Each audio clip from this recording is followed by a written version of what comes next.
వినాయక చవితి పరంపరకి మిఠాయి లాంటి శుభవార్త 40 గ్రాముల నుండి 100 కేజీల లడ్డూని కస్టమైజ్ చేస్తుంది మన పరంపర. ఆర్డర్స్ కోసం సంప్రదించండి. నమస్కారం, సుమన్ టీవీకి స్వాగతం. నేను మానస.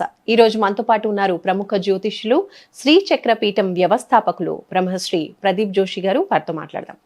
గురుగారు నమస్కారం అండి. శ్రీమాత్రే. గురుగారు, ధర్మస్థల గురించి చాలా పెద్ద ఆరోపణ చేశారు పారిశుద్ధ కార్మికుడు.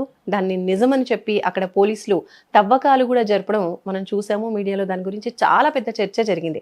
అయితే ఆ సమయంలో మీరు చెప్పారు, సుమన్ టీవీ మాట్లాడినప్పుడు సుమన్ టీవీతో మీరు చెప్పారు, అక్కడ అలాంటివి ఏమీ జరగవు, ఆ ఎవరైతే పారిశుద్ధ కార్మికుడు చెప్పాడో అవన్నీ కూడా అవాస్తవాలు అని చెప్పి మీరు చెప్పారు. సో ఇప్పుడు అదే తేలింది. దీని గురించి మీరేం చెప్తారు? శ్రీ గురుభ్యో నమః.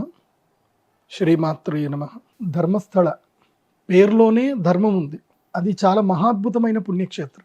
అది ఇప్పటిది అప్పటిది కాదు, కొన్ని వేల సంవత్సరాల క్రితమే అది ఒక మహాపుణ్యక్షేత్రం అని చెప్పి శ్రీ వ్యాసరాజ తీర్థుల వారు అక్కడికి వెళ్ళి పునః విగ్రహ ప్రతిష్టాపన చేయించి అక్కడ పూజా కార్యక్రమాది విధులన్నింటిని కూడా ప్రతిష్టాపన చేయడం జరిగింది. అసలు చాలా మందికి ధర్మస్థల శ్రీ మంజునాథ క్షేత్రం గురించి పూర్తిగా చాలా మందికి తెలియదు. ఇప్పుడు శ్రీ మంజునాథ అని ఒక సినిమా వచ్చింది. ఆ సినిమా వచ్చేంత వరకు తెలుగు వాళ్ళకు కూడా తెలియదు. ఎందుకోసం అంటే మనందరికీ మెగాస్టార్ చిరంజీవి అంటే మనందరికీ చాలా ఇష్టం. ఆయన శివుడిగా ఒక యాక్టింగ్ చేసినప్పుడు మనం ఇదేదో మంచి వినోదాత్మకమైన చిత్రం అన్నట్టు మనం అందరం వెళ్ళాము. అది ఆధ్యాత్మిక వినోదాత్మకం కాకుండా అది వాస్తవమైనటువంటి ప్రదేశం. అది ఆ తర్వాతనే అయ్యప్ప స్వాములు కానీ, ఇప్పుడు అయ్యప్ప స్వాములు శబరికి వెళ్ళేటప్పుడు ఏంటంటే ఒక టూర్ లైన్ వేసుకుంటారు అన్నమాట. అవును, ఆ టూర్ లైన్ వేసుకున్నప్పుడు అందులోపల ధర్మస్థల కూడా ఫస్ట్ బిగినింగ్లో అక్కడి నుంచి స్టార్ట్ అవుతుంది. హంపి, తర్వాత ధర్మస్థలము, తర్వాత ఈ గోకర్ణము, మురుడేశ్వరము, తర్వాత ఉడిపి, తర్వాత ధర్మస్థలము, ఇవన్నీ ఒక లైన్ వేసుకొని వెళ్తారనమాట. అవన్నీ చూసుకుంటూ అయ్యప్ప స్వామి దర్శనం చేసుకొని రిటర్న్ ఫ్లైట్ ఎక్కువ, ట్రైన్ ఎక్కువ, డైరెక్ట్ వచ్చేస్తారు. సో ఇది అప్పటి నుంచి ఏంటంటే ఇది వచ్చిన తర్వాత అందరి యొక్క టూర్లలో అంటే ధర్మ తీర్థయాత్రల్లో ధర్మస్థలం ఒకటి యాడ్ అయింది. అసలు మీరందరూ కూడా ఫస్ట్ ఒక విషయం బాగా తెలుసుకోవాలి. మీడియా వాళ్ళు కానీ, ప్రజలు కానీ, ఫస్ట్ ఇది బాగా మీరు ఒకటి తెలుసుకోండి. ఇప్పుడు ఈనాడు జర్నలిజం స్కూల్ ఉంది. ఈనాడు జర్నలిజం స్కూల్లో ఈ వార్త వచ్చిన తర్వాత నేను అబ్జర్వ్ చేసింది ఏంటంటే, కొన్ని టీవీల్లో అంటే కొన్ని ఛానల్స్ ఉన్నాయి. స్పెసిఫిక్గా అయితే నాకు మా అన్నయ్య అక్కడనే చదువుకున్నాడు, ఈనాడు జర్నలిజం స్కూల్లోనే మా అన్నయ్య చదువుకున్నాడు. మా అన్నయ్య ఇప్పుడు ఒక పత్రికకి చీఫ్ ఎడిటర్ కూడా. సో నేను చాలామంది చూశాను, ఆ ఈనాడులో మాత్రం ఈ వార్త అసలు కేర్ చేయలేదు. ఎందుకోసం అంటే ఇది ఒక్కటి బాగా గుర్తుపెట్టుకోండి, ప్రజలు కూడా బాగా గుర్తుపెట్టుకోవాలి. ఆరోపణ చేయడం అంటే అక్వజేషన్, అంటే ఆరోపణ చేయడం అనేది అక్యూజ్డ్ అంటారు. అక్యూజ్డ్ అంటే ఏంటి? నేరారోపణ. కన్విక్టెడ్ కాదు. అక్యూజ్డ్కి కన్విక్టెడ్కి తేడా తెలుసుకోండి. మీరు ఎప్పుడైనా సరే ఏమైనా కేసులు జరిగినాయి, ఏమైనా జరిగినాయి అంటే ఈ మూడు విషయాలు బాగా గుర్తుపెట్టుకోండి. అక్యూజ్డ్, విక్టిము, తర్వాత కన్విక్టెడ్. అక్యూజ్డ్ అంటే నేరారోపణ చేయబడ్డటువంటి వ్యక్తి. విక్టిమ్ అంటే నేరము అనుభవించినటువంటి వ్యక్తి, బాధపడ్డ వ్యక్తి. కన్విక్టెడ్ అంటే ఎస్, నేరారోపణ నిరూపించబడింది అని కన్విక్టెడ్ అంటారు. సో మీరు కన్విక్టెడ్ అయ్యేంత వరకు అందరూ నోరు మూసుకొని ఉండాలి. ఎందుకోసం అంటే ఒక విక్టిమ్ నాకు బాధ కలిగింది అని చెప్పి పెట్టాడు, కేసు పెట్టాడు. సో అక్యూజ్డ్ ఏం చేయాలి? ఎస్, జరిగితే నేను అన్నిటికీ సిద్ధమే, నేరారోపణ నేను చెయ్యలేదు, ఒకవేళ చేసినా చేయలేదా అనే దానికి పరీక్షకి సిద్ధమై ఉండాలి. విక్టిమ్ ఏం చేయాలి? నేరారోపణ చేశాడు కాబట్టి దాన్ని నిరూపించాలి. ఆ నిరూపించడానికి పోలీసులు సహకారం చేయాలి. ఇది మన యొక్క చట్టం. కానీ ఇప్పుడు ఏమైంది? ఎవడో ఒకడు వస్తాడు, విక్టిమ్ వస్తాడు, నేరారోపణ చేస్తాడు. పోలీసులు దాన్ని పరిశోధన చేయకముందే, దాన్ని ఛార్జ్షీట్ చేయకముందే దీని కంప్లైంట్ కాపీని పట్టుకొని ఇది వాస్తవం అనేటట్టుగానే మొత్తం ప్రమోషన్ చేయడం స్టార్ట్ చేస్తారు. ఇక ఇక్కడ అక్యూజ్డ్ అనేటువంటి కన్విక్షన్ చేసి పడేస్తారు. ఇంకా వాడు ఇక్కడ ప్రపంచంలో తిరగకూడదు. ఇంకా నేరారోపణ జరిగింది అక్కడి వరకు పెట్టుకోవాలి. చాలామంది ఏం చేస్తారు అంటే దీన్ని క్యాష్ చేసుకునే ప్రయత్నం చేస్తారు. ఇదే బ్లాక్మెయిలింగ్ థియరీ. అక్కడ నేరారోపణ జరిగిందంటే చాలు, వెళ్తారు, ఆర్టీఏ పెడతారు, ఆ కంప్లైంట్ కాపీ మాకు కావాలంటారు, కంప్లైంట్ కాపీ తీసుకుంటారు. అది కంప్లైంట్ మాత్రమే, జడ్జిమెంట్ కాదు. కంప్లైంట్ అంటే ఏంది? నేరారోపణ. జడ్జిమెంట్ అంటే అది పూర్తిగా నిర్ణయం తీసుకొని జడ్జి గారు పూర్తిగా పరిశీలించి ఎస్ నేరము జరిగింది, ఇతడు శిక్షార్హుడు అని జడ్జిమెంట్ ఇవ్వడం. అది జడ్జిమెంట్లో శిక్షార్హుడా శిక్షకి అర్హుడు కాదు అనేది జడ్జిమెంట్ వచ్చిన తర్వాత అది మీరు పబ్లిక్కి చెప్పండి. అవును, ఫైనల్ జడ్జిమెంట్ మీరు చెప్పండి పబ్లిక్కి, అది ఓకే, అది ఒప్పుకుంటారు. కానీ ప్రతి కంప్లైంట్ని తీసుకెళ్ళి, అంటే ముఖ్యంగా సెలబ్రిటీస్ మీద, పెద్ద పెద్ద దేవస్థానాల మీద ఇట్లాంటివి కంప్లైంట్స్ వస్తే ఇవి తీసుకెళ్ళి పబ్లిక్ చెప్పేయడమేనా? మళ్ళీ దాని లోపల ఏంటంటే వచ్చా, గిచ్చా, చచ్చా, అంటే జరిగి ఉండొచ్చా, లేనొచ్చా, ఇవన్నీ అచ్చా చిచ్చాలు ఎందుకు నాకు అర్థం కాదు. దీనివల్ల ఇప్పుడు ఆ ఊరు వాళ్ళు కూడా, ఇప్పుడు మన కెమెరామెన్స్ వెళ్ళారు, మన కెమెరామెన్స్ చూశారు కూడా, అక్కడ ఎంతమంది చెప్పారు, ఊరి వాళ్ళందరూ కూడా బాధపడుతున్నారు, అసలు మా ఊర్లో అట్లాంటిది ఏం లేదండి అని చెప్పి ఆ గ్రామ పంచాయతీ సెక్రటరీ కూడా ఇంటర్వ్యూ ఇచ్చాడు, పంచాయతీ సర్పంచ్ కూడా చెప్పాడు. కానీ ఎవడు పట్టించుకోలే, అది మాత్రం ఏ మీడియాలో చూపించాలి. ఒక గ్రామ పంచాయతీ సర్పంచ్ మా ఊర్లో అట్లాంటివి ఏమీ జరగలేదు, అలాంటివి ఏమీ లేదు, మేము ప్రతిదీ ఎవరు చనిపోయినా మేము పంచనామా చేసాము, ప్రతిదీ రికార్డులో ఉంది అని కూడా ఆయన రికార్డ్స్ కూడా చూపించాడు. ఒకవేళ ఎవరైనా ఇప్పుడు కాశీ ఇలాంటి క్షేత్రంలోనూ చనిపోతారు, ఇక్కడైనా పుణ్యక్షేత్రంలో ఎవరైనా సడన్గా అక్యూట్ అటాక్ అయ్యి చనిపోతారు, లేకపోతే వాళ్ళు సూసైడ్ చేసుకోవచ్చు, ఎన్నో జరుగుతాయి, మనం ఎన్ని చూడట్లేదు. చాలామంది మానసిక బాధతోటి, అప్పులతోటి హోటల్ రూమ్లలో సూసైడ్ చేసుకొని చచ్చిపోయిన వాళ్ళు చాలామంది ఉన్నారు. అలాగని చెప్పి ఆ ప్రదేశాన్ని మొత్తం కూడా ఎవరో హత్య చేశారనో, ఇది పూర్తిగా నేరారోపణ మాత్రమే, నిరూపణ కాదు, అక్కడ ఆరోపణ. అందుకే పబ్లిక్ బాగా ఇది చూసుకోండి. ఎందుకోసమంటే సెలబ్రిటీస్ అందరికీ ఇదే బాధ, ఎవడో ఒకడు వెళ్తాడు, ఏదో ఒక దిక్కుమాల కంప్లైంట్ ఇచ్చేస్తాడు, ఇక వాళ్ళని బ్లాక్మెయిల్ చేస్తారు. ఇప్పుడు కంప్లైంట్ ఇస్తే కంపల్సరీ వీళ్ళు కోర్టుకు తిరగాల్సిందే, వాళ్ళు తప్పు చేయకున్నా వాళ్ళు వేస్తారు, వాళ్ళు ఏది వాళ్ళకి అపోజిషన్లో వీళ్ళు ఏమి వేయాలో కోర్టులో తీర్మానం వేస్తారు, అంతా చేస్తారు. కానీ ఈ జడ్జిమెంట్ వచ్చేసరికి 10 ఏళ్ళు అవుతుంది. ఈ 10 ఏళ్ళ వరకు వీళ్ళకి మానసిక క్షోభ. నేను ప్రభుత్వ అధికారులకి, ఇప్పుడున్నటువంటి ఎవరైతే నాయకులు ఉన్నారో, ముఖ్యంగా న్యాయాధీశులకు మేము చెప్పేది ఏంటంటే, మీరు అక్యూజ్డ్ ప్రొటెక్షన్ కూడా ఇవ్వండి, విక్టిమ్ ప్రొటెక్షన్ ఇచ్చినట్టుగా అక్యూజ్డ్ కూడా ప్రొటెక్షన్ ఇవ్వండి. అన్లెస్ దే ఆర్ కన్విక్టెడ్, మీరు అక్యూజ్డ్ గురించి మీరు ఎక్కడ కూడా ప్రచారం చేయడానికి లేదు. Because unless the convicted you should not disclose the complaint copy. అది ఎవరికి కంప్లైంట్ కాపీ మీరు డిస్క్లోజ్ చేయదు, ఎందుకోసం అంటే ఒకళ్ళ పరువు మొత్తం పోతుంది కదా. అవును, పరువు నష్టం, గుడ్ విల్ పోయిందంటే ఇంకా కంప్లైంట్ చేసుడు, పోయి మీడియాలో పోయి కూసునుడు, ఇక చెప్పుడు ఇక నన్ను అది చేసిండ్రు ఇది చేసిండ్రు అని. అది పాపం ఇప్పుడు కొంతమంది మీడియాలకి వాళ్ళకేదో టీఆర్పీలు వస్తాయని ఏదో వస్తాయని చెప్పి వాడు విక్టిమ్కి సంబంధించి అరవడానికి వాళ్ళు ఛాన్స్ ఇచ్చేస్తారు. కానీ ఫైనల్గా నష్టపోయేది ఎవరు? ఒక నిరపరాధే నష్టపోతాడు, మానసిక క్షోభ పెరుగుతుంది. ఒకవేళ అపరాధం చేశాడే అనుకుందాం, వాడికి శిక్ష పడుతుంటే ఎట్లాగో పడుతుంది కదా. వాడు అపరాధం చేయలేదు, మరి మీరు అందరూ దుష్ప్రచారం చేశారు, వాడు అపరాధం చేయలేదని వచ్చింది, మరి మీరు చేసిన దుష్ప్రచారం వల్ల వాడు పడ్డ మానసిక క్షోభకు మీరు ఏం చేస్తారు, ఏం జడ్జిమెంట్ ఇస్తారు మీరు? సో మీరు ఎవరిని కూడా అట్లా ఇబ్బంది పెట్టకండి, అన్లెస్ పూర్తిగా వాస్తవం బయటకు వచ్చేంత వరకు దయచేసి ఎవరిని ఇబ్బంది పెట్టకండి. ఇప్పుడు ధర్మస్థలంలో చాలామంది ఇది జరిగిందని చెప్పి, ఇక్కడ దుర్మార్గులు అని చెప్పి ఎంతోమంది చిన్నపిల్లల్ని ఇది అత్యాచారం చేశారని, వాళ్ళని చంపేశారని చెప్పి వాడేదో మొత్తం నోటికొచ్చి చెప్పాడు. ఇప్పుడు వాడే రివర్స్ అయిపోయాడు, నాకు ఎవరో భయపెట్టారు చెప్పమని చెప్పారు అని వాడే అన్నాడని చెప్పి మనం న్యూస్లో చూసాం. సో ఇప్పుడు ఒక్క వ్యక్తి చేయడం వల్ల ఆ వ్యక్తి మళ్ళీ ఒప్పుకున్నాడు. ఇప్పుడు వీడు ఒక సారీ చెప్పేసి వాడు తమిళనాడు వెళ్ళిపోయి వాడి ఇంటికి వెళ్ళి వాడు పడుకుంటాడు. మరి ఈ మధ్యలో జరిగిన ఈ డిస్కషను ఎంతమందికి ధర్మం మీద, అంటే మేము ఇన్ని రోజులు మేము అక్కడికి వెళ్ళాము, అక్కడ పూజ చేసాము, మేము హుండీలో డబ్బులు వేసాము, మీ ఇంత దుర్మార్గం జరిగిందా అన్న ఫీలింగ్లో ఏదైతే ఫీలింగ్స్ వచ్చిందో ఆ భక్తుల క్షోభంత ఎక్కడికి పోవాలి? పోలీసుల టైం వేస్ట్. ఇంత లోపల ఎంతమంది ప్రభుత్వ అధికారులు, దాదాపుగా ఒక పోలీస్ వ్యక్తి మీద ప్రభుత్వము ఏం లేదన్నా రోజుకు 1000 రూపాయలు ఖర్చు పెడుతుంది, ఒక కానిస్టేబుల్ మీద ఒక వ్యక్తి మీద 1000 రూపాయలు ఖర్చు పెడుతుంది. అలాంటిది ఎంతమంది కానిస్టేబుల్స్, ఎంతమంది పోలీస్ సిబ్బంది, ఎంతమందికి క్షోభ, ఎంత ఇదంతా జరిగింది. ఎక్కడ జరిగినా విచారణ జరగాలి, విచారణ జరగకూడదని కాదు, తప్పకుండా ఎవరు కంప్లైంట్ చేసినా విచారణ చేయాల్సిన బాధ్యత చట్టానికి ఉంది, పోలీసులకు ఉంది, చేయాలి. కానీ దాన్ని అనవసరంగా రచ్చ చేయకండి, పూర్తిగా నిరూపణ కాక మునుపు రచ్చ చేయొద్దు. పోలీసులు వాళ్ళ డ్యూటీ వాళ్ళు చేశారు. అందుకే ఈ మొత్తము దీంట్లో ఏ పోలీసు కూడా ప్రెస్ స్టేట్మెంట్ ఇవ్వాల, ఏ పోలీస్ అధికారి కూడా ప్రెస్ స్టేట్మెంట్ ఇవ్వలే, ఏ పోలీస్ అధికారి కూడా ఏమీ మాట్లాడలేదు. ఎందుకోసం అంటే ఎంక్వైరీ చేద్దాం, ఎంక్వైరీ చేసిన తర్వాత మాట్లాడదాం, అంతే. ధర్మస్థలం యొక్క గొప్పతనం ఏందో చెప్తాను, జాగ్రత్త వినండి. ఎందుకోసం అంటే నేను అక్కడ 2.5 సంవత్సరాలు నేను అక్కడ ఉన్నాను, నేను అక్కడనే చదువుకున్నాను. నేను యూనివర్సిటీలో, మణిపాల్ యూనివర్సిటీలో చదువుకోవడానికి వెళ్ళినప్పుడు నేను కొంచెం యారోగెంట్గా ఉండేవాడిని. కొంచెం ఇష్టం వచ్చినట్టు కారు నడిపేయడము, కొంచెం యారోగెంట్గా ఉండేవాడిని. కానీ అక్కడికి వెళ్ళిన తర్వాత, ఆ ప్రదేశంకి వెళ్ళిన తర్వాత, నేను ధర్మస్థలకి మాకు సండే టైం దొరికిందనంటే హాలిడే దొరికితే ధర్మస్థలకి వెళ్ళేవాళ్ళం.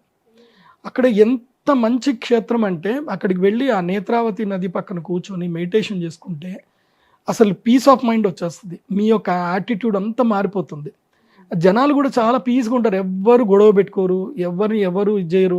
మీరు అక్కడ పోయి చూడండి, ఒక 1 month మీరు అక్కడ ఉండండి, మీకు హారన్ సౌండ్లు వినపడవు, అన్నెసెసరీ కొట్లాటలు ఉండవు, అసలు అక్కడ దొంగతనం అనే వర్డే వినపడదు మీకు. అసలు నేను అక్కడ చూస్తా కదా, ఎక్కడో అడవిలో పోయినట్టు అనుకుంటాం మనము, తీరా చూస్తే అక్కడ ఒక ఇల్లు ఉంటుంది, ఎక్కడెక్కడో దూరం ఇండ్లు ఉంటాయి, అన్ని ఇండివిజువల్ హౌసెసే ఉంటాయి. ఎక్కడ ఒక దొంగతనం వర్డ్ నేను విన్నది లేదు. అక్కడ భయంకరమైన పాములు తిరుగుతాయి, కోబ్రాస్, పెద్ద దాదాపు నేనైతే నా కళ్ళారు చూశాను, 15 అడుగుల కోబ్రా నేను చూశాను. ఆ 15 అడుగుల కోబ్రా కూడా ఎవరిని కాటేసింది లేదు అక్కడ. అసలు కేసులే లేవు, ఏది నాగుపాము కాటేసింది అన్న కేసులే లేవు అక్కడ. మీరు కావాలంటే రైట్ టు ఇన్ఫర్మేషన్ యాక్ట్ ప్రకారము మీరు మెడికల్ డిపార్ట్మెంట్కి, మీరు కర్ణాటక మెడికల్ డిపార్ట్మెంట్కి మీరు లెటర్ రాయండి, లేదంటే శివమొగ్గ డిస్టిక్కి, ఉడిపి డిస్టిక్కి మీరు లెటర్ రాయండి. ఇవన్నీ స్నేక్ బైట్ కేసెస్ బుక్ అయ్యాయి, పలానా సంవత్సరంలో చేయండి, మీకు మోస్ట్ ఆఫ్ ద 10 సంఖ్యలోనే ఉంటాయి. అది కూడా ఎవడో కూడా అప్పి తప్పో బయటోడు ఎవడో కావాలని పాములను చంపడమో దాన్ని కాలు పెట్టడమో ఉంటుంది, కానీ అసలు అక్కడ స్నేక్ బైట్స్ కేసులే ఉండవు. అంత ఆ పాములు కూడా ప్రశాంతంగా తిరిగే ప్రదేశం అది పీస్ ఆఫ్ ప్లేస్. అది జైనులు ఎక్కువగా అక్కడికి వచ్చి ధ్యానం చేసుకునే ప్రదేశం అది. ఈ భూమి మీద అంటే సనాతన ధర్మంలో, హైందవ ధర్మంలో కూడా హిందువులు కూడా ఒక భాగం, హిందూ ధర్మములో జైనులు కూడా ఒక భాగం.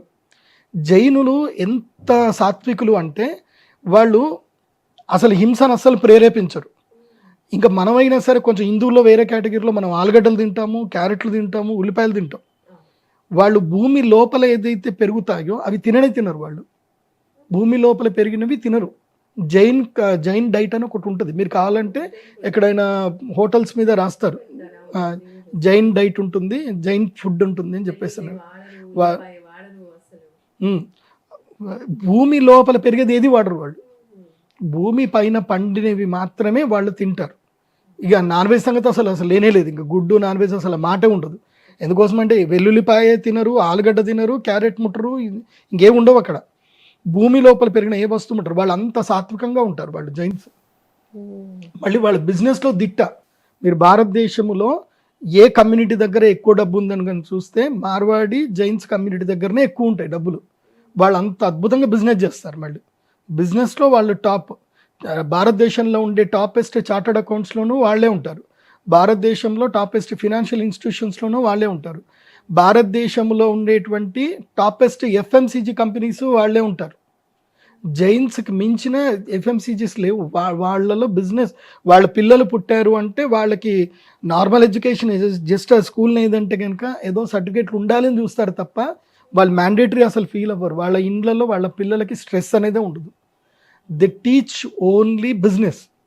జైన్స్, మార్వాడీస్ వాళ్ళ పిల్లలకి వ్యాపారం చేయడమే నేర్పిస్తారు తప్ప ఎవడో చేతి కింద పని చేయమని నేర్పివ్వరు. వాళ్ళ కమ్యూనిటీలోనే అదొక సిస్టమ్ ఉంటుంది. వాళ్ళు ఎక్కడికించి డబ్బు ఎలా సంపాదించాలి, ధర్మాన్ని ఎలా కాపాడుకోవాలి, వీళ్ళ పద్ధతి ఇది. మీరు మార్వాడీస్ టెంపుల్, ఇప్పుడు మార్వాడీస్ ఎక్కడైతే కనుక వాళ్ళు వేసుకున్న టెంపుల్ చూడండి, అద్భుతంగా ఉంటుంది. మీకు నేను మీ అందరికి కూడా ఒక క్లూ ఇస్తాను చూడండి. ఇది చాలా మందికి తెలియని ఒక టెంపుల్, అద్భుతమైన టెంపుల్ ఉంటుంది. మన భాగ్యనగరానికి దగ్గరలోనే ఒక టెంపుల్ ఉంటుంది. అసలు సౌత్ ఇండియాలో ఎక్కడ కూడా లేని టెంపుల్ భాగ్యనగరంలోనే ఉంది. సుమన్ టీవీ కూడా మీరు కూడా ఒకసారి వీలైతే ఆ టెంపుల్కి వెళ్ళి అందరికి చూపించండి. భాగ్యనగరంలో ఆగ్రా స్వీట్స్ అని ఒకటి ఉంటుంది. ఆగ్రా స్వీట్స్ అగర్వాల్స్, వాళ్ళ అగర్వాల్స్ చాలా ఫేమస్ స్వీట్స్. వాళ్ళ ఇంట్లలో చాలా ఇబ్బందులు కలుగుతూ ఉంటే వాళ్ళ కులదేవత దుర్గాదేవి అమ్మవారు కులదేవతకు వాళ్ళు మొక్కుకొని వాళ్ళు ఇక్కడనే, మనము ఈ చేవెళ్ళ వెళ్తూ ఉంటే ఈ కనకమామిడి విలేజ్ దాటగానే లెఫ్ట్ సైడ్లో అష్టాదశ భుజధారిణి అని అమ్మవారి యొక్క దేవస్థానం ఉంటుంది. అమ్మవారికి 18 భుజాలతో కూడుకున్న దేవస్థానం, ఆ విగ్రహం ఉంటుంది. ఆ భువనేశ్వర్ అమ్మవారి విగ్రహం చూస్తే చాలు మనస్సు ఇట్లా తన్మయం అయిపోతుంది, ఒక ఎనర్జీ వచ్చేస్తుంది. 18 భుజాలు కూడిన అమ్మవారి విగ్రహం అక్కడ ప్రతిష్టాపన చేశారు. తర్వాత నవగ్రహ దేవస్థానం అంటే అమ్మవారికి నవమాతృకలు నవదుర్గలు ఏవైతే ఉన్నదో అంటే ప్రథమం శైలపుత్రీచ, ద్వితీయం బ్రహ్మచారిణి, తృతీయం చంద్రగంటేతి, కూష్మాండేతి చతుర్థకం, పంచమం స్కందమాతేతి, షష్టం కాత్యాయనీతి చ, సప్తమం కాళరాత్రీతి, మహాగౌరీతి చాష్టమం, నవమం సిద్ధిదాత్రీ చ, నవదుర్గా ప్రకీర్తిత. ఈ శ్లోకం ప్రకారమే మీరు అక్కడ వెళ్ళి చూడండి, నవదుర్గలు కూడా అమ్మవారి చుట్టూ కూడా ప్రతిష్టాపన చేయబడినటువంటి మహాద్భుతమైన దేవస్థానం. అంటే దశమహావిద్యలు అమ్మవారు 10 మంది 10 దేవస్థానాలు 10 విగ్రహాలు అక్కడ చక్కగా ప్రతిష్టాపన చేయబడింది. పీస్ ఆఫ్ మైండ్ అక్కడ మీరు అక్కడ పోతే ధ్యానం చేసుకుంటే ఎంత అద్భుతంగా ఉంటుందో. మంచి దేవస్థానం. ప్రతిరోజు సాయంత్రం 7 గంటలకి మహాహారతి అవుతుంది. మీరు అక్కడికి వెళ్ళి చూడండి, అరగంట సేపు హారతి అవుతుంది. ఆ వైబ్రేషన్ చూడండి ఎంత బాగుంటుంది. అలాంటి శక్తి తన్మాత్రంలో ఉన్నటువంటి దేవస్థానాలు ఎన్నో వీళ్ళు కట్టుకున్నారు. ఎవరు మార్వాడీస్ కట్టుకున్నారు. వాళ్ళు సంపాదించడం ఒకటే కాదు, వాళ్ళకి సంపాదించింది దానం చేయడం కూడా తెలుసు. నువ్వు సంపాదించింది నీ దగ్గర కూడా పెట్టుకోవడం కాదు, దానం చేయడం కూడా నేర్చుకోవాలి. మేము వెళతాం కదా, ఇప్పుడు నేను మార్వాడీస్ మేము ఇంటికి వెళ్తాం. మేము వెళితే వాళ్ళు మమ్మల్ని ఎంత గౌరవిస్తారు అంటే ప్రేమగా చూసుకుంటారు. చాలా గౌరవంగా. అసలు వాళ్ళ ఇంట్లో ఉన్న పిల్లలందరూ వచ్చి దండం పెడతారు. ఎవడు కూడా నమస్తే గురూజీ అని ఇట్లా నమస్తే గురూజీ ఇట్లా ఉండదు. ఇలా కూడా చేయరు. వచ్చి కాళ్ళకి దండం పెట్టే వెళ్తారు వాళ్ళ ఇంట్లో ఉండే వాళ్ళందరూ. అది వాళ్ళకున్న గౌరవం, మర్యాద, సంస్కారం. ఆ సంస్కారం మీరు మీ పిల్లలకు నేర్పించండి. అప్పుడు మీరు కూడా మీ పిల్లలకి వ్యాపారం చేయడం నేర్పించండి. మార్వాడీల్ని మీరు వెళ్ళిపోండి అని చెప్పడం కాదు. మీరు కూడా మార్వాడీలాగా మీరు ఐక్యంగా మీరు కూడా వ్యాపారం చేయండి. వాళ్ళు సిండికేట్ చేసుకొని బిజినెస్ చేస్తున్నారంటే మీరు కూడా చేయండి. మీకు వ్యాపారం చేయడంలో మిమ్మల్ని ఎవరు వద్దన్నారు? వాళ్ళు కలిసికట్టుగా చేస్తారు. వాళ్ళు కలిసికట్టుగా చేస్తారు. వాళ్ళ పిల్లల్ని వ్యాపారస్తులుగా మార్చుకుంటారు. కాబట్టి మీరు కూడా అట్లాగే మారండి. మిమ్మల్ని మారంగా ఎవరైనా వద్దన్నారా? ఏదైనా భారతదేశంలో ఏదైనా రాజ్యాంగం ఉందా మీరు ఇట్లా మారకూడదు అని ఏదైనా ఉందా? మీరు కూడా వెళ్ళండి. మీరు నార్త్ ఇండియాకి వెళ్ళండి. మీరు కూడా వెళ్ళి మీరు సిండికేట్ అవ్వండి. భారతదేశంలో మీరు సిండికేట్ అయితే ఇంకా మేము సంతోషిస్తాం. సనాతన ధర్మములో మార్వాడీసు, వైశ్యాసు మీరందరూ సిండికేట్ అయ్యి హిందువుల ద్వారా మీరు వ్యాపారాన్ని ఎటు పోకుండా చేసి మీరు అటు సంపాదించుకొని మీరు హైందవ దేవస్థానాలు కట్టండి, ధర్మసత్రాలు కట్టండి, ఉచిత అన్నదానాలు చేయండి. ఎవరు వద్దంటారు?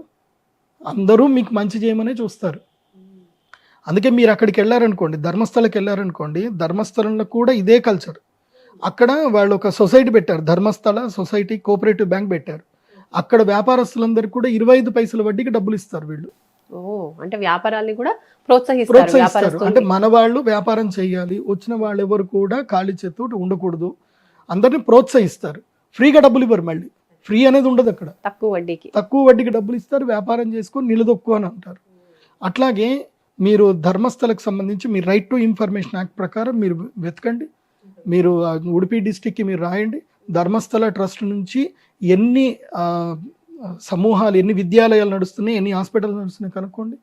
మొత్తం కర్ణాటకలో ఉండేటువంటి ఆల్మోస్ట్ అన్ని జిల్లాల్లోనూ, ముఖ్యంగా ఉడిపి జిల్లా, శివమొగ్గ జిల్లా, మంగళూరు ఆ ప్రదేశంలో మొత్తం కూడా హాస్పిటల్స్ ఉన్నాయి, ఇంజనీరింగ్ కాలేజెస్ ఉన్నాయి. ఒక ధర్మస్థల క్షేత్రంలో మీరు హుండీలో డబ్బేశారంటే అది గ్యారంటీగా ఒక కొడుకు ఉపయోగపడుతుంది. అది బాగా గుర్తుపెట్టుకోండి. ఊరికే ధర్మస్థల క్షేత్రానికి సంబంధించిన పెద్ద ఆయనకి హెగ్డే గారికి, వీరేంద్ర హెగ్డే గారికి ఆయనకి పద్మభూషణ్, పద్మశ్రీ అవార్డ్స్ ఊరికే ఇవ్వలే. ఆయన ఎంత సాత్వికమైన వ్యక్తో, ఎంతమందికి మేలు చేయాలని చూస్తారో అంత మంచి వ్యక్తి. ఆయన చేతికి ఒక రత్నం ఉంగరం తప్ప ఒంటి మీద బంగారం ఉండదు, ఏ ఆభరణాలు, ఏ కాంక్ష ఆయనకు ఉండదు. చాలా నెమ్మది కలిగిన వ్యక్తి ఆయన. కాకపోతే మంచిని కొంతమంది మెచ్చరు. ఎందుకోసం అంటే ఏ పెద్ద సంస్థలో అయినా సరే 10% దుర్మార్గులు ఉంటారు, నచ్చని వారు ఉంటారు. ఇప్పుడు శ్రీకృష్ణదేవరాయ లాంటి గొప్ప ఆయన సంస్థానంలో కూడా ఆయన మోసం చేసిన వాళ్ళు ఉన్నారు, ఆయనకు వెన్నుపోటు పొడిచిన వాళ్ళు ఉన్నారు. ఛత్రపతి సంభాజీ మహారాజు సంస్థానంలో కూడా ఆయనకు వెన్నుపోటు పొడిచిన వాళ్ళు ఉన్నారు. లేకపోతే ఇవాళ సంభాజీ మహారాజు దొరకకపోతుండే, అసలు ఔరంగజేబు అనేటువంటి పేరే అసలు చరిత్ర ఉండకపోతుండే. సంభాజీ మహారాజు ఉండుంటే. వెన్నుపోటుదారులు ఉంటారు. కాకపోతే వెన్నుపోటుదారులు ఎవరు కనపడినా వాడిని ఫస్ట్ చంపేయండి అని చెప్తున్నాను. వెన్నుపోటుదారు ఉండకూడదు. అట్లాంటి వాళ్ళని ఎంకరేజ్ చేయకండి. వెన్నుపోటు అనేది చాలా దారుణం ధర్మానికి. నేను మీ అందరికీ చెప్పేది ఏంటంటే, మన పుణ్యక్షేత్రాల మీద, మన దేశం మీద కూడా దాడి జరుగుతుంది. ఇప్పుడు మన దేశంలో గౌరవ ప్రధానమంత్రి నరేంద్ర మోదీ గారు ఉన్నారు.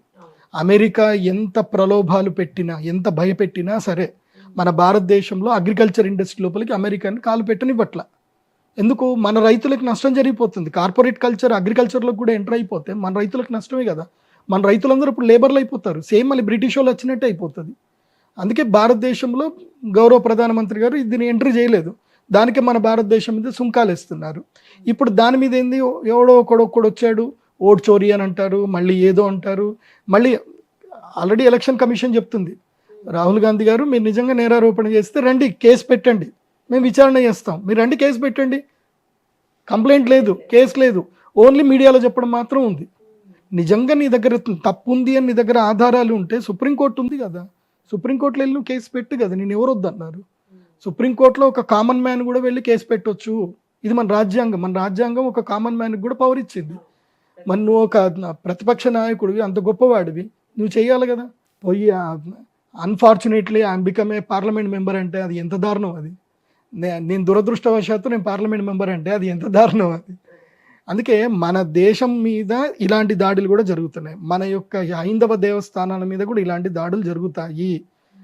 అట్లాగే మన హైందవ వ్యక్తుల మీద కూడా, సనాతన ధర్మాన్ని ప్రొటెక్షన్ చేస్తూ ధర్మ ప్రచారం చేసే వ్యక్తుల మీద కూడా ఇలాంటి నేరారోపణలు వస్తాయి, ఆరోపణలు వస్తాయి. ఆరోపణలు మీరు వాస్తవం అని నమ్మితే మనకి ఎవరైతే మనకి సపోర్ట్ చేస్తున్న వాళ్ళు ఉన్నారో వాళ్ళని మనమే కోల్పోతున్నట్టు లెక్క. ఇప్పుడు మొన్న నేను పవన్ కళ్యాణ్ గారి సినిమా చూశాను. నేను యాక్చువల్లీ థియేటర్కి వెళ్ళాను, ఓటీటీలో వచ్చింది. అప్పుడు ఆమె క్లియర్గా చెప్తుంది, ఎవరు ఒక అమ్మాయి చెప్తుంది, లాస్ట్ క్లైమాక్స్ ఫైట్లో చెప్తుంది, భగవంతుడే చెప్తున్నాడు ధర్మయుద్ధం చేయమని చెప్తున్నాడు, మీరు యుద్ధం చేయకుండా ఒక్క వ్యక్తి యుద్ధం చేస్తుంటే మీరు అందరూ చూసి చేతులు పట్టుకొని నిల్చున్నారని. ఒక ఆడపిల్ల గట్టిగా అంటే అందరు కలిసి యుద్ధం చేస్తారు. యుద్ధం ఎప్పుడు అందరు కలిసే చేయాలి. ఒక్కడు యుద్ధం చేస్తే చూస్తూ కూర్చోకూడదు. ఆ యుద్ధం చేసేవాడు ఒకళ్ళు యుద్ధం చేస్తున్నాడు, ఆ యుద్ధం చేస్తున్నాడు కష్టం వస్తే మాత్రం మీరు వాళ్ళకి ప్రొటెక్షన్ ఉండాలి, వెళ్ళి వాడిని కాపాడాలి. అలాగని చెప్పి ఎలాంటి న్యాయ విచారణ జరగకుండా, ఎలాంటి ఆధారాలు లేకుండా ఎటు దొరికితే అటు నోటికి వచ్చినట్టుగా వాగొద్దు. బాగా గుర్తుపెట్టుకోండి, నోటికి వచ్చినట్టు వాగకండి. మీకు ఏది కరెక్ట్ అనిపిస్తే అది మీడియాలో ప్రచారం చేయకండి. మీకు కరెక్ట్ వచ్చింది చెప్పకూడదు. ఏదైతే న్యాయానికి చట్టానికి అది రుజువు అవుతుందో అప్పుడు మీరు అది చెప్పండి, అది ధర్మం. అప్పుడు తప్పకుండా చెప్పాలి, అది మీ ధర్మం. మీరు అది చేయకుండా కూడా తప్పు. మళ్ళీ ఎందుకోసం అంటే ఒక దుర్మార్గుడిని ప్రపంచంలో తిరగనిస్తే కూడా తప్పే. కానీ వాడు దుర్మార్గుడు అని తీర్మానం జరిగిన తర్వాత చెయ్యాలి. తీర్మానం జరగలేదు అని అంటే వాడు అది ఒకవేళ కోర్టు డిలే చేసింది అనుకుందాం, వాడు దుర్మార్గుడు అనుకుందాం, ప్రకృతి మాత్రం వాడిని వదిలిపెట్టదు కదా. దేవుడు అనేటువంటి వాడు ఉన్నాడు, వాడికి ఎక్కడైనా శిక్ష వేస్తాడు, గ్యారంటీగా శిక్ష వేస్తాడు. ఎవడైనా ఒక చిన్న తప్పు చేసినా అందుకోసమే శాస్త్రంలో క్లియర్గా చెప్పారు, అత్యుత్కటై పాపపుణ్యై ఇహ ఏవ ఫలమశ్నుతే. మీరు ఏదైనా దుర్మార్గ పని చేస్తే ఆ పాప పుణ్యాల యొక్క పుణ్యమైన పాపమైన, మీరు పెద్ద పుణ్య పని చేశారు, దానికి ఇక్కడనే నువ్వు భోగాలు విలాసాలు ఏం అనుభవించాలో అది ఇక్కడ అనుభవిస్తావు. పాపం చేసినావా ఎంత కష్టం అనుభవించాలో ఇక్కడ అనుభవిస్తావు. నేను నా జీవితంలో చూశాను, నన్ను ఎవరెవరు మోసం చేశారో వాళ్ళందరూ కూడా ఎక్కడెక్కడ శిక్షలు అనుభవిస్తున్నారో వాళ్ళందరూ అనుభవిస్తున్నారు, నాకు కన్నారో చూశాను నేను. But judgement may delays, but it's not జరగకుండా అనేది ఉండదు. డిలే అవుతుందేమో, but definitely judgement will serve, గ్యారంటీగా ఉంటుంది. అది బాగా గుర్తుపెట్టుకోండి. మీ మానసిక క్షోభకి భగవంతుడు ఎప్పుడైనా దానికి జడ్జిమెంట్ ఇచ్చేస్తాడు, శిక్ష వేస్తాడు. అంటే కొంతమంది అంటూ ఉంటారు కదా, ఇప్పుడు చేసినటువంటి తప్పులు ఏమైనా పాపాలు ఉంటే అవి చనిపోయాక వాటికి సంబంధించి చాలా కఠినమైన శిక్షలు ఉంటాయి అని చెప్పేసి అప్పుడు అందరూ అనుకుంటూ ఉంటారు ఇప్పుడు హ్యాపీగా ఉన్నాం కదా అని. సో మీరు చెప్పడం మాత్రం ఇప్పుడు ఈ టైంలో కూడా అంటే బ్రతికున్నప్పుడే దానికి సంబంధించిన పుణ్యం కావచ్చు పాపం కావచ్చు లెక్క తీరిపోతుంది. బతికున్నప్పుడే అవుతాయి. మీరు ఎవరికైనా మానసిక క్షోభ కలిగిస్తే మీరు క్షోభ కలిగించినటువంటి విత్ ఇన్ 3 to 12 years, బాగా గుర్తుపెట్టుకోండి. ఇది మనకి దీంట్లోనే ఉంటుంది, భవిష్యోత్తర పురాణంలోనూ ఉంటుంది, గరుడ పురాణంలోనూ ఉంటుంది. మనం ఎవరికైనా మానసిక క్షోభ కలిగిస్తే దాని యొక్క ఫలితాన్ని మనం తప్పకుండా అనుభవించాల్సి వస్తుంది. అది 3 months కావచ్చు, 3 years కావచ్చు, 12 years కావచ్చు. కానీ మ్యాక్సిమం 12 years లోపలనే నీకు అది రిజల్ట్ వచ్చేస్తుంది. 12 years లోపలనే వచ్చేస్తుంది. నువ్వు బాధపడాల్సిన అవసరమే లేదని కృష్ణుడే చెప్తాడు. నువ్వు ఏదైనా తప్పు చేస్తే దానికి తప్పకుండా శిక్ష అనుభవించాల్సిందే. ఎందుకోసం అంటే ఇప్పుడు మహాభారతంలో ఇంత జరిగింది, అంత జరిగినప్పుడు కృష్ణుడు శిక్షించాలంటే అక్కడే శిక్షించవచ్చు కదా. క్షణకాలం పట్టదు. కృష్ణుడికి సుదర్శన చక్రం వదిలితే కౌరవులుగా మొత్తం కౌరవులందరి తలలన్నీ ఒక్క క్షణంలో తెగిపోతుండే. అది కాదు కదా కృష్ణుడి పని, అది కాదు కదా. ధర్మం పక్కన నిలబడడం, ధర్మ యుద్ధం చేయించడం ఆయన పని. అర్జునుడితో యుద్ధం చేయించాడు అంటే అర్థమైంది, నువ్వు యుద్ధం చేయి, నేను ధర్మం, నేను ఎప్పుడు నీ పక్కనే ఉంటా, నువ్వు యుద్ధం మాత్రం చేయి, యుద్ధం చేయడం మాత్రం ఆపకు, నేను నీతోటే ఉంటా, నువ్వు యుద్ధం చేస్తే నేను నీతోటి ఉంటా. కాబట్టి ధర్మం పట్ల మీరందరూ నిలబడండి, యుద్ధం చేయండి. అలాగే ధర్మానికి ఎవడైనా క్షోభ కలిగిస్తున్నా సరే గట్టిగా నిలబడండి.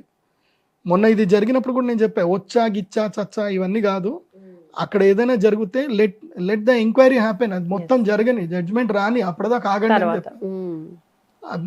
ఏం లేదు, ముందుకే జరిగిపోయింది, అంత అయిపోయింది, తేలిపోయింది.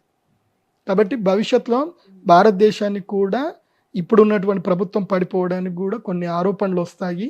ఎవ్వరు పానిక్ అవ్వకండి. ఎందుకోసమంటే అమెరికా వాడు చేసే పనే అది. మన దేశంలో వాడికి తోలుబొమ్మ ఉండాలి. వాడి ప్రతి దేశంలోనూ ఒక తోలుబొమ్మను పెట్టుకుంటాడు, వాడు తోలుబొమ్మను పెట్టుకుని ఆడిస్తాడు. కానీ మన స్వామి అట్లా కాదు కదా, మన మోదీ గారు అట్లా కాదు కదా. ఆయన మొత్తం అందరినీ ఆయన ఆడిస్తాడు. ఆయన్ని ఆడిద్దాం అనుకుంటే మాత్రం ఆయన ఎట్లా ఆడించాలో ఆడిస్తాడు. కాకపోతే మనం ఆయనతోటి ఎప్పుడు మనం సపోర్టివ్గా ఉండాలి. మోదీ గారితో మనం ఎప్పుడు సపోర్టివ్గా ఉండాలి. మన దేశ ప్రధానికి మనం ఎప్పుడు సపోర్టివ్గా ఉండాలంటే ఏవైతే అవాస్తవికమైన వార్తల్ని మనం స్ప్రెడ్ చేయకూడదు, అది మనం పాటించాలి. ఒక మంచి మెసేజ్ అందించారు నిజంగా చాలా మందికి కూడా. So thank you so much, ధన్యవాదాలు, నమస్కారం. శ్రీమాత్రి.